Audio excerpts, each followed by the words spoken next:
Hi, my name is Greg, and I wanted to show you how you can build on what I showed you last time, which is the idea of atomic mass, to actually calculate a molecular mass.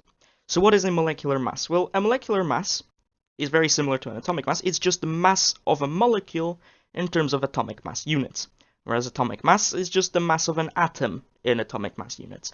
So, for example, I've picked two molecules here, the first one being methane, the second one being dichloromethane, and I want to calculate the molecular masses of these two.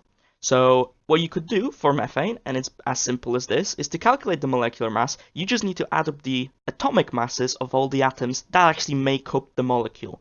So we know we've got CH4, so what we know is we've got one carbon and four hydrogens. And I just so happen to have the atomic masses of carbon and hydrogen listed out here. So I'm going to take the atomic mass of carbon, which is 12.0101 units. I'm going to multiply that just by 1 because that's as many carbons as I've got. I'm going to add to it 1.01 units, and that's my hydrogen mass, or atomic mass, times by 4 because I've got 4 hydrogens. And the actual answer you get from this is you get 16.05 units. And that's the molecular mass of methane. And as a little so some of you might know methane just as a little extra thing. Is that it's sometimes a fuel used to burn maybe in ovens or in certain kilns, and it's produced by, for example, cows. So yeah, many of you might recognize that molecule. Now the next one, I'm not sure if everybody's going to recognize this one. This is dichloromethane, a rather important molecule in some industries, especially the food industry.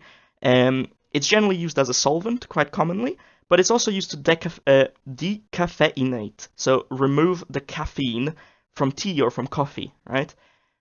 But how would we calculate the molecular mass of dichloromethane? Well, we'd need to take every single atom that we know is in it and just multiply it by its atomic mass. So for carbon, because we've got carbon, so that's 12.01 units. And we need to multiply that by 1 because I've got 1 carbon. Then I need to add to it 1.01 units and multiply that by 2 because I know that 1.01 is the atomic mass of hydrogen and I've got 2 hydrogens. And to that, I need to add the atomic mass of chlorine, which is 35.45 units, and I know that I've got 2 chlorine molecules, so I just multiply this by 2 as well. And the answer comes out as something like, I've got it written down here, 84.93 units. So that's the molecular mass of dichloromethane. Now these were quite simple examples. Let's try a slightly more difficult one.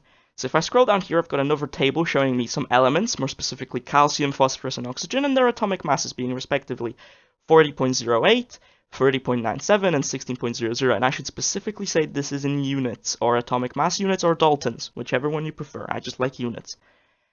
So, how would we calculate the actual molecular mass of this molecule? Now that looks a bit weird. So what is this? We've got 3 calciums, then we've got this PO4, which we call a phosphate, and then we've got a 2, but that's outside of some sort of bracket. What does that mean? Well, the 2 outside the bracket means that it applies to this entire phosphate.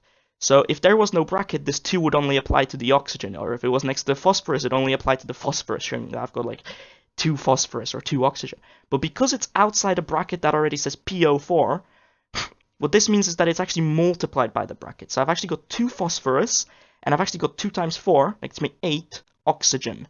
So that's what the 2 outside the bracket means. And how would you get the molecular mass of this compound? And what is it actually called? For those interested, you could just call this calcium phosphate, that's a common name, but calcium forms different phosphates in different ratios.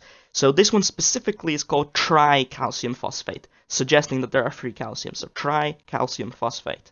How would you calculate the molecular mass? Well, you take your atomic mass of calcium, which we know is 40.08 units, and you'd multiply it by 3, because that's how much calcium you've got. And to that, you would add 30.97 units, and that's the atomic mass of phosphorus, and you'd multiply it by, now it seems like we've only got 1 phosphorus, but because there's this 2 outside the bracket, there's actually a little invisible 2 there because of that 2 outside the bracket. So we actually need to multiply our atomic mass of phosphorus by 2 as well. And to that we need to add the atomic mass of all the oxygens. So we need to take oxygen, which is just 16.00 units. But what do we multiply it by? Well, as I said, because there's a 2 outside the bracket, it seems like we might only have 4 oxygen, but because of that 2, that 4 is actually multiplied by the 2, so it's 16.00 units times by 2 times 4, which is 8. And the final answer, I've got it written down here, it's about 310.18 units. And that is how you can calculate the molecular masses of compounds.